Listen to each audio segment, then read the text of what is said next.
Okay, here we go. E38 750IL, model year 2001, left-hand drive. I have a coolant leak somewhere at the back of the engine. When I shut it off and looked underneath, it was dripping right around the bell housing. So I'm trying to pin it down. Right now I have the main center engine cover off for visibility. Coming around here, there's the E-box. And just tell me where and when I should pause to find the valve and heater lines.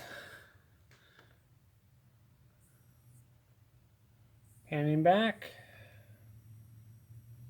This is the back of the engine. We are on the passenger side now. That's my transmission dipstick tube that I just fabricated. And we are back up at the coolant reservoir tank.